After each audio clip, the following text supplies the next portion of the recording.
그때의 천국은 마치 등을 들고 신랑을 맞으러 나간 열 처녀와 같다 하리니 그 중에 5은 미련하고 5은 슬기 있는 자라. 미련한 자들은 등을 가지되 기름을 가지지 아니하고 슬기 있는 자들은 그릇에 기름을 담아 등과 함께 가져갔더니 신랑이 더디오므로 다 졸며 잘세 밤중에 소리가 나되 보라 신랑이로다 맞으러 나오라 하매 이에 그 처녀들이 다 일어나 등을 준비할세 미련한 자들이 슬기 있는 자들에게 이르되 우리 등불이 꺼져가니 너희 기름을 좀 나눠달라 하거늘 슬기 있는 자들이 대답하여 이르되 우리와 너희가 쓰기에 다 부족할까 하노니 차라리 파는 자들에게 가서 너희 쓸 것을 사라 하니 그들이 사러 간 사이에 신랑이 오므로 준비하였던 자들은 함께 혼인잔치에 들어가고 문은 닫힌지라. 그 후에 남은 처녀들이 와서 이르되 주여 주여 우리에게 열어주소서. 대답하여 이르되 진실로 너희에게 이르노니 내가 너희를 알지 못하노라 하였느니라. 그런즉 깨어있으라. 너희는 그날과 그때를 알지 못하느니라. 지금으로부터 한 10년 전쯤에 조르디 쿠어드박, 데니얼 길버트, 티모스 윌슨이라는 심리학자들이 역사의 정말 착각이라는 논문 The End of History Illusion이라고 하는 논문을 하나 발표했어요. 말이 정말 어려워요. 의역하면 역사가 끝났다는 착각이라는 정도의 뜻을 가지고 있습니다. 세상에 어떤 사람이든지 자신이 살아가는 때가 마지막 때고요. 더 이상 사회에 진보나 변화가 없을 것이다 라고 사람들이 착각한다는 거예요. 이 논문에서 나오는 그래프를 하나 보여드리도록 하겠습니다. 이 그래프 보면요. 그러면 나이가 들수록 자신이 살아온 10년 동안의 변화가 점점 더 나이 들수록 무감각해진다라는 것을 알 수가 있습니다. 그렇죠? 나이가 어릴수록 변화가 크게 일어났다는 것을 잘 인식해요. 그런데 나이가 들수록 변화가 크게 일어났다는 것을 자각하는 것이 점점 더 떨어져요. 그런 것과 동시에 다가올 10년에 대해서 변화에 대해서 실제 변화가 지금까지 살아왔으니까 그만큼 변했으니까 그러면 그만큼의 변화 크게 일어날 것이다 라는 것을 잘 알고 있으면서도 나이가 어린 사람이든 나이가 젊은 사람이든 자신의 지난 10년보다는 훨씬 변화가 작을 것이다 라고 사람들은 생각하게 된다는 거예요. 다시 말하면 앞으로 우리가 살아갈 10년 후에는 엄청난 변화가 있을 것이지만 지금 이 순간이 그대로 지속이 돼서 내가 알던 세상이 그대로 유지되었으면 좋겠다라는 마음이 사람들 누구에게나 다 있다는 겁니다.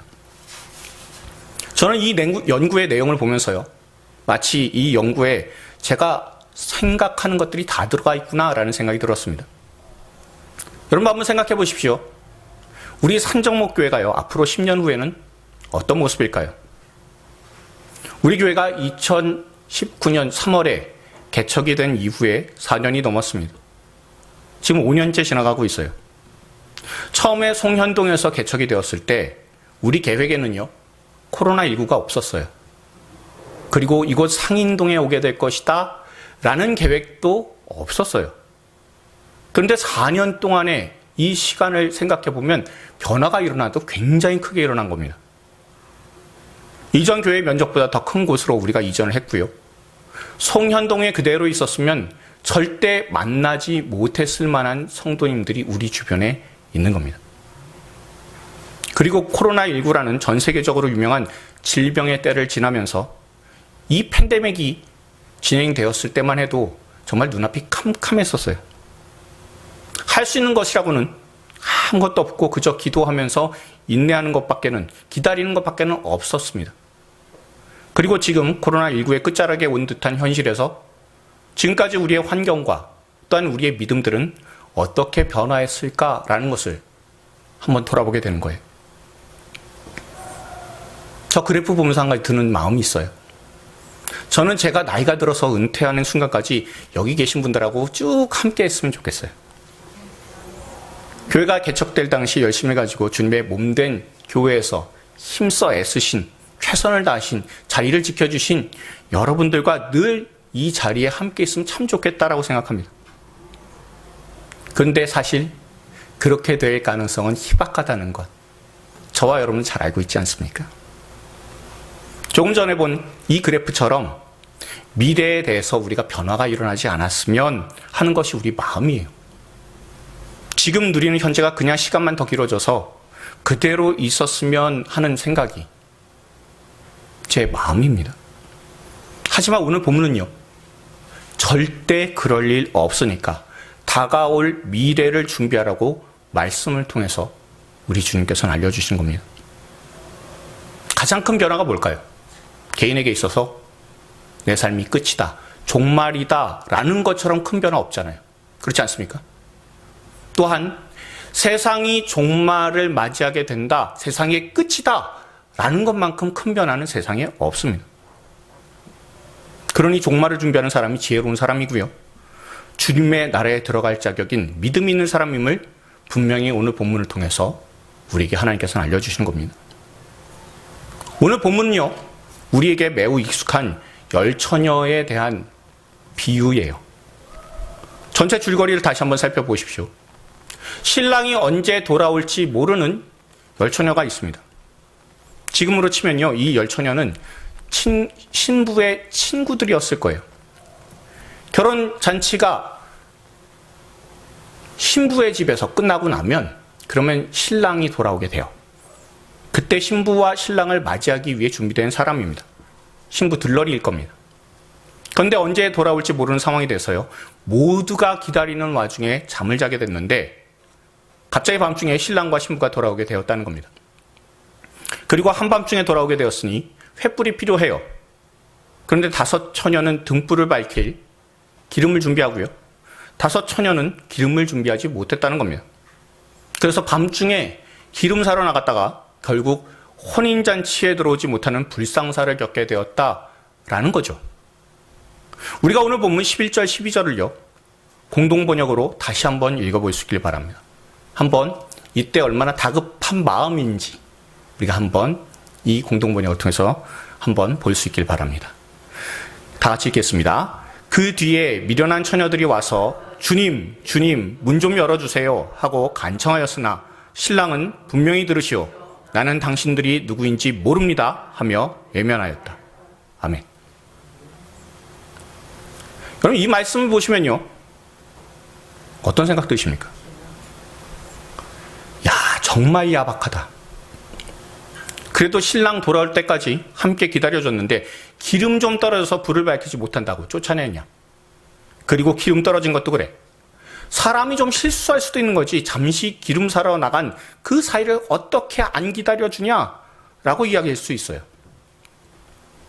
그러다 보면요, 이런 생각도 들지 않습니까?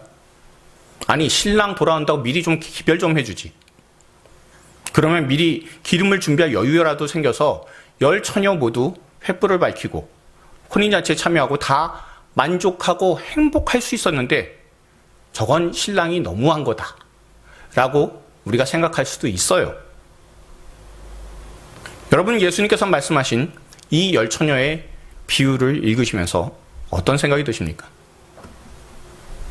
우리가 이 10 처녀 비유를 읽으면서 중요한 사실을 한 가지 알게 되는 것은요, 모두가 마지막 날에 행복하고 만족할 수 없다는 겁니다. 특히 오늘 본문이 있는 마태복음 25장은요, 예수님께서 말씀하신 종말, 세상의 마지막 날에 대한 3가지 비유가 기록되어 있어요.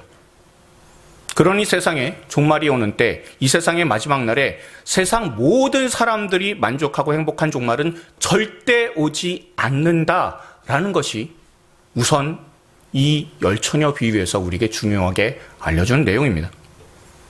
다시 말하면요, 종말의 때 하나님의 나라에 들어가는 사람이 있는가 하면 종말의 때 하나님의 나라에 들어가지 못하는 사람이 반드시 있다라는 것을 우리가 이 말씀을 통해서 깨닫게 돼요. 미국에요, 퓨 리서치라고 하는 공신력이 매우 높은 기관에서 2019년에 미국 내에 종교에 대한 의식조사를 했어요. 미국인 중에서요, 36%에 해당하는 사람들이 교회를 정기적으로 출석한다고 해요. 그리고 미국인 중에서, 아니 응답한 사람이 아니라 미국인 전체 사람들, 그 대상들 중에서요. 그때에 예수님을 그리스도로 믿는 사람의 비율이 65%다라고 하는 거예요. 그럼 뭐 좀 이상하지 않으십니까? 물론 교회에 출석하지 않으면서 예수님을 주님으로 고백하는 그런 사람이 있을 거예요. 그런데 그 사람은 정상적인 신앙이라고 볼 수가 없을 겁니다. 그런데 설문조사에 응한 절대 교회를 다니거나 예수님을 그리스도로 시인한 사람 중에서가 아니라 설문조사에 응한 사람들 가운데 천국이 실제로 있고 자기는 천국에 갈 것이다 라고 대답한 사람이 72%였습니다. 그리고 이런 결과는 2년 후에 갤럽 연구소에서 조사한 바를 봐도요, 큰 차이가 없어요. 팬데믹 중에 2021년에 갤럽 연구소에서 조사를 해보니까 자기가 죽어서 천국 가게 될 것이다 라고 응답한 사람들이 지금 현재 팬데믹의 상황이다 보니까 조금 더 불안했는지 76%로 올라갔습니다. 그럼 이 설문조사에 대해서 우리가 납득하려면 어떻게 해야 됩니까? 72%가 교회에 출석을 해야 되고요. 65%가 예수님의 그리스도, 나의 구원자로 믿어야 되고요. 36%가 자신이 죽으면 천국에 가게 될 것이다 라고 답해야 되는 게 사실 맞지 않습니까? 그렇잖아요. 근데 완전히 거꾸로 된 거예요. 다시 말하면 교회에 전혀 출석하지 않아도 천국에 갈 자신이 있다는 거예요. 100번 양보해서요. 교회를 다니지 않으면서 예수님을 그리스도로 믿을 수 있을 거예요. 종교적인 탄압이 있을 수도 있고요. 개인적으로 핍박을 받아서 그래서 교회에 못 갈 만한 상황이 있을 수도 있어요. 하지만 예수님을 그리스도로 믿지 않으면서 천국 갈 수 있다는 자신감은 어디서 나올까요?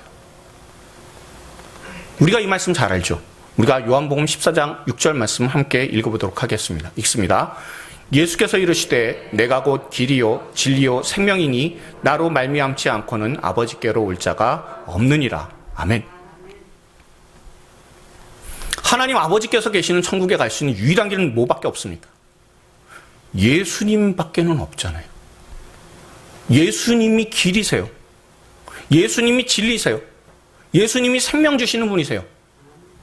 이거를 믿지 않고서는 천국에 갈 수 있는 방법은 전혀 없습니다.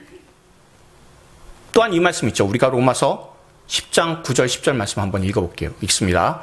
내가 만일 내 입으로 예수를 주로 시인하며 또 하나님께서 그를 죽은 자 가운데서 살리신 것을 내 마음에 믿으면 구원을 받으리라. 사람이 마음으로 믿어 의에 이르고 입으로 신하여 구원에 이르느니라. 아멘. 이 말씀처럼요. 예수님을 나를 구원해 주시는 주님으로 믿지 않으면 절대 천국, 영생하시는 하나님 아버지께서 계시는 곳으로 갈 수 없다라고 하나님의 말씀인 성경은 우리에게 분명히 알려주고 있어요. 그런데 사람들은 어떻습니까? 예수님 믿지 않아도 자기가 천국을 갈 수 있다라고 착각하고 있습니다. 맨 처음에 우리가 봤었던 조르디 쿠어드박이라는 연구 자료처럼 그냥 자기가 지금 현재 있는 그대로 장차 아무런 변화가 없어도 마지막 날에 그대로 천국에 가게 될 것이다 라고 그저 믿고 있다는 거예요. 모두가 행복할 수 있는 천국에 가고 모두 만족하게 되는 종말이 있을 것이다 라고 사람들은 착각하고 있는 겁니다. 하지만 주님은요, 절대 그런 일 없다라고 말씀하시는 겁니다. 종말의 때는요, 반드시 우리에게 와요. 그리고 그 종말은 모두가 만족하고 모두가 행복한 그 마지막이 아닐 것이다라고, 아니라고 우리 주님께서는 말씀하시는 겁니다. 제가 주님에 대해서 잘 알고 있습니다. 저도 예전에 예수님에 대해서 한때 열심인 적이 있었습니다. 그러니 저에게도 천국문 열어주시면 안 될까요? 라고 아무리 외쳐도요, 진실로 내가 너희에게 이르노니 내가 너희를 알지 못하노라 라고 주님께서 말씀하시는 날이 반드시 있다는 겁니다. 절대적으로 마지막 날은요, 누구에게나 공평하게, 누구에게나 행복하게, 누구에게나 만족할 만한 결말이 아니라 오직 예수님을 자신의 구주로 믿고 그 삶을 주님께 드리고 오직 예수님만이 길과 진리와 생명임을 붙든 사람에게만 마지막 때가 행복할 만한, 만족할 만한 결말이 있다는 것을 오늘 말씀 우리에게 잘 알려줍니다. 세상이 공평한 것은요, 누구나 마지막의 때, 마지막 날이 있다라는 사실 하나밖에는 없어요. 저와 여러분 모두가요, 마지막 날이 있다는 사실을 늘 기억할 수 있길 바랍니다. 지금 이대로 쭉 이뤄진 미래는 절대로 존재하지 않습니다. 우리에게 가장 큰 변화인 종말의 때가 누구에게나 있습니다. 주님께서 이 땅에 다시 오시는 때, 곧 우주적 종말이 있든지, 우리가 개인의 수명을 다하여 이 땅에서 떠나 주님께로 가는 개인적인 종말이 있든지, 우리는 반드시 종말을 맞이하게 됩니다. 그러니 우리가 종말의 때를 항상 인식하면서 종말의 때를 준비할 수 있는 신실한 하나님의 백성들이 다 될 수 있기를 주님의 이름으로 축원드립니다. 그렇다면요, 우리가 이 마지막 날이 있음을 기억하면서 당장 우리가 할 수 있는 게 뭐가 있을까라는 것, 그것을 우리가 알아야 되잖아요. 오늘 본문을 잘 보십시오.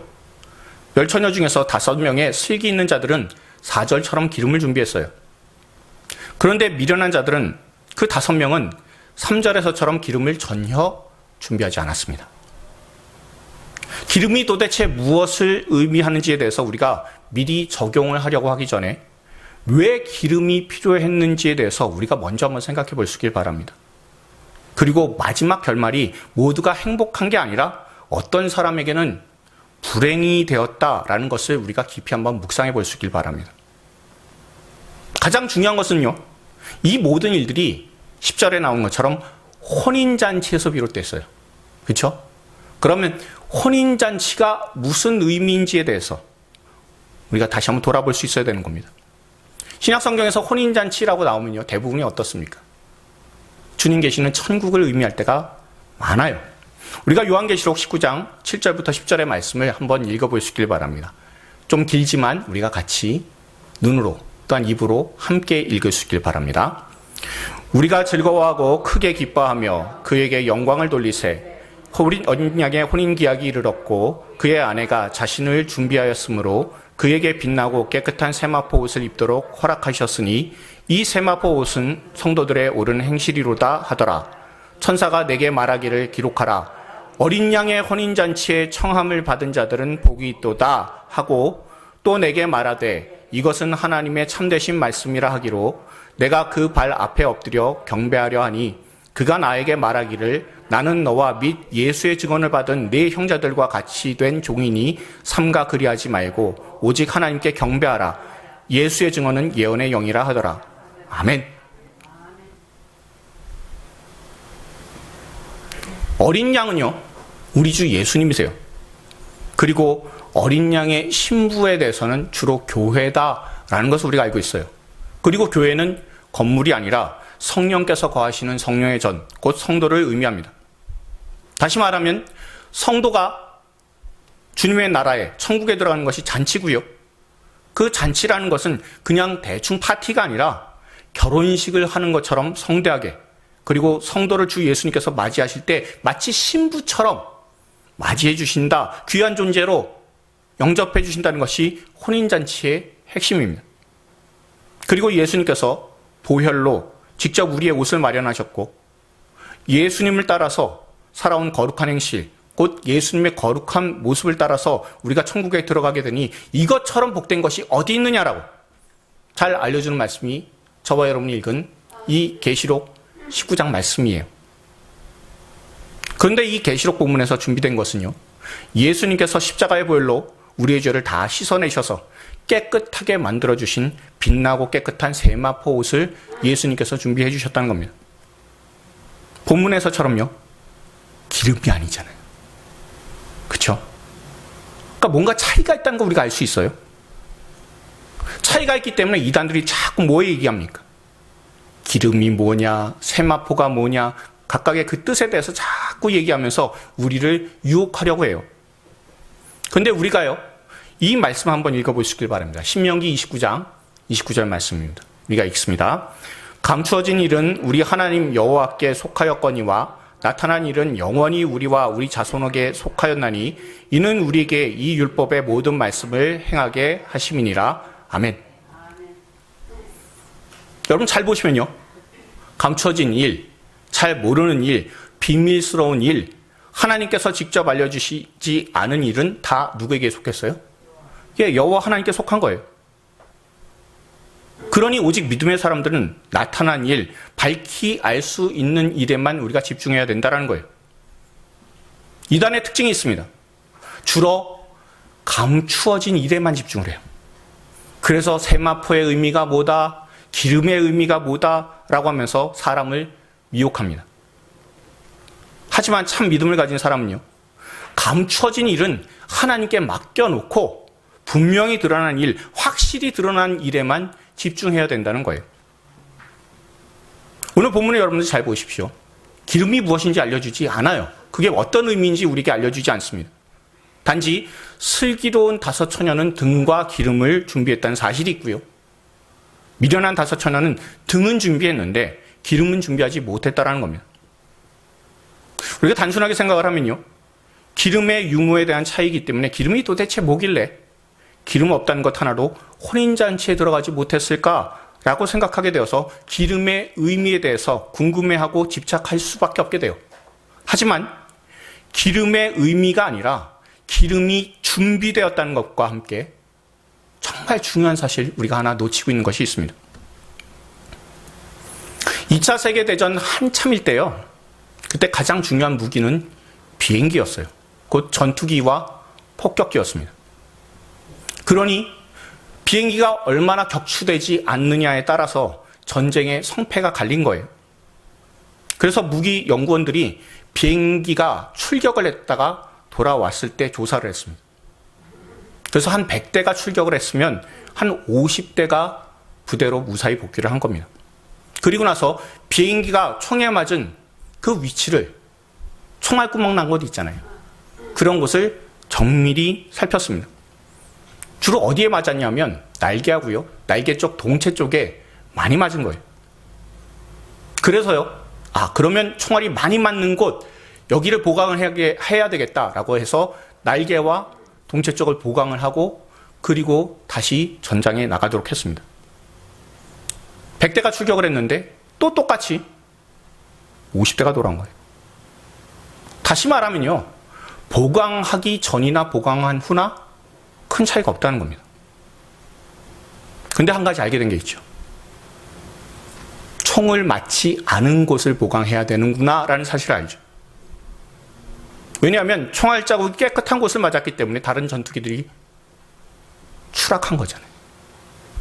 총알 맞은 곳을 보강을 해봤자 거기는 또 맞아도 돌아와요. 그러나 총알 맞지 않은 깨끗한 곳, 거기를 맞았으니까 그 전투기들이 다 떨어진 거잖아요. 조사할 때 총알 자국이 없던 조종석이나 프로펠러 쪽에 맞은 비행기는 거의 추락됐다는 사실을 그제서야 알게 되면서 주종석과 그리고 프로펠러 쪽을 보강을 해서 2차 대전 중에 공중전에서 승리를 해서 결국엔 이기게 되었다라는 일화가 있어요. 그러니 사람은요, 때때로는 성공한 부분에 대해서만 그 답을 찾으려고 하는 것이 아니라 실패한 부분을 잘 봐야 된다는 것을 우리가 확인할 수가 있어요. 자, 우리가 오늘 본문 한번 묵상해 보십시오. 신랑이 한밤중에 왔어요. 그런데 이것은요, 그 당시 풍습에 결혼식이 신랑이 신부의 집에 가서 신부를 데려오는 것에서부터 시작하기 때문이에요. 신랑이 한낮에 신부 집에 가도요, 신부 집에서도 잔치할 거잖아요. 그럼 거기에서 잔치를 해서 오래 지내다 보면 그럼 시간이 걸릴 수밖에 없어요. 그럼 사실 신랑이 언제 돌아올지에 대한 기약은 없을 수도 있습니다. 그래서 미리 등하고 기름을 준비할 수밖에 없습니다.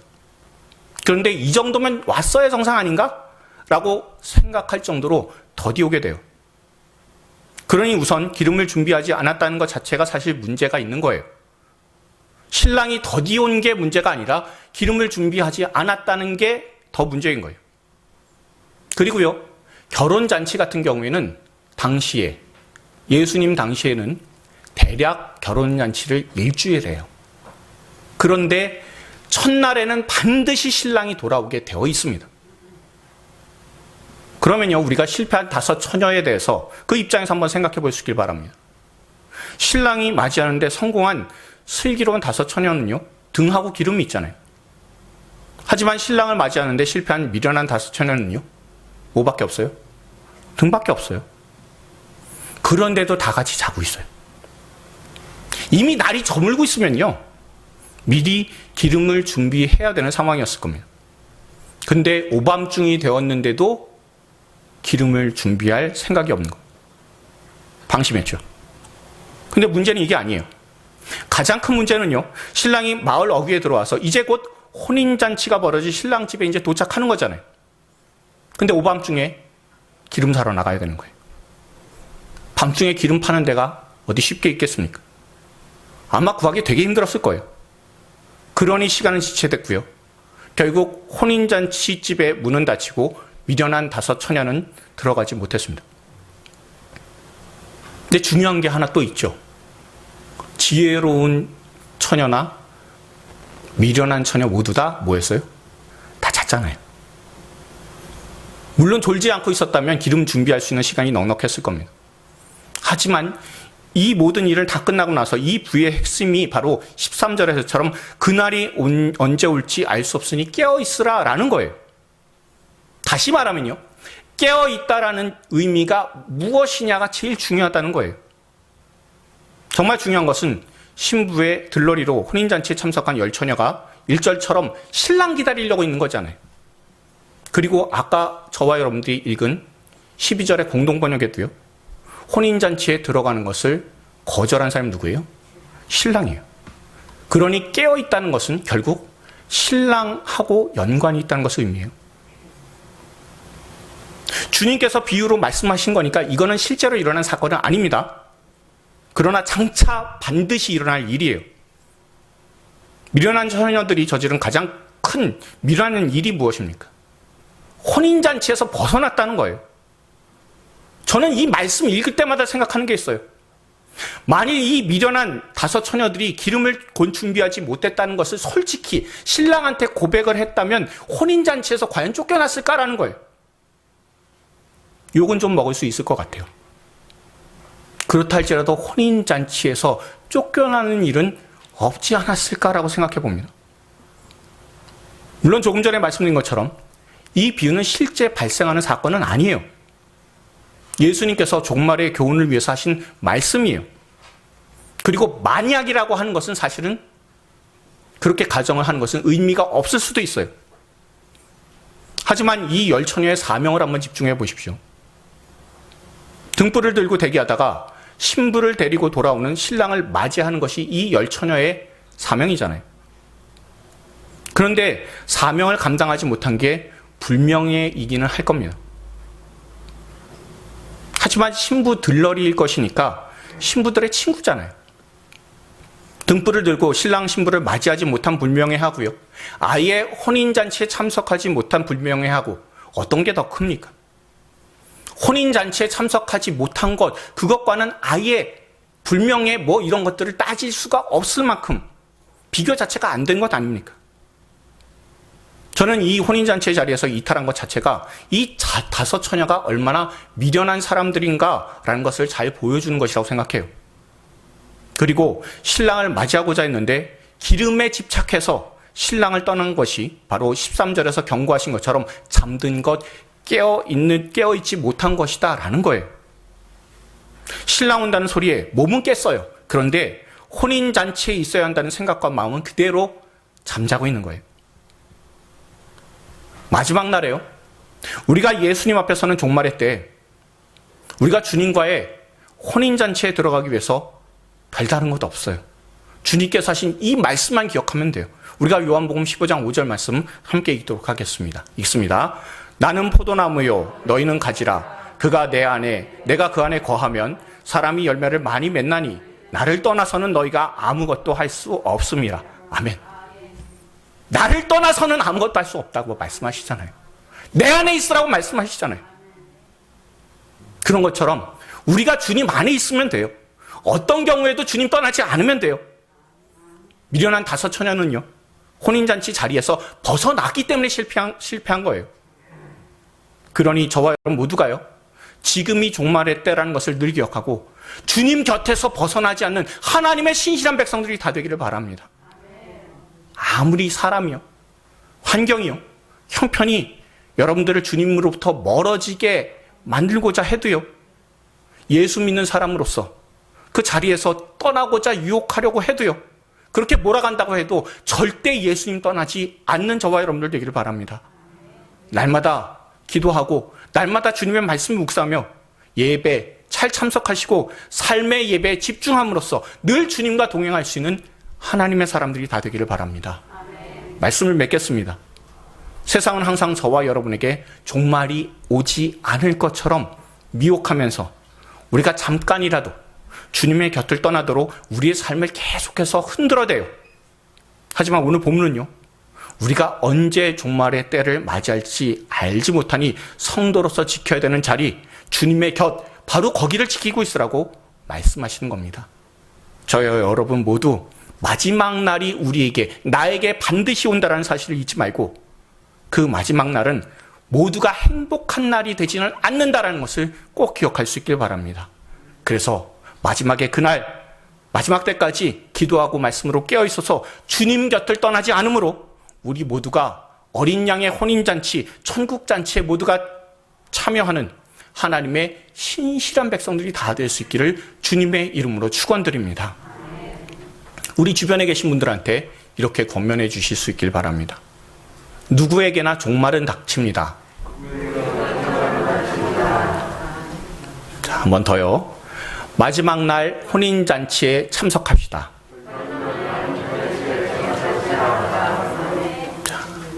자, 마지막 한 번만 더 할게요. 절대 주님 곁을 떠나지 맙시다. 항상 주님 곁에 여러분들 있으면서 주님 곁에 있는 것이 바로 깨어있는 겁니다. 깨어있으므로, 주님 곁에 있으므로 날마다 주님과 동행해서 마지막 날 혼인잔치에 모두가 참석하는 하나님의 신실한 우리 산정목교회 교우들이 다 될 수 있기를 주님의 이름으로 축원드립니다.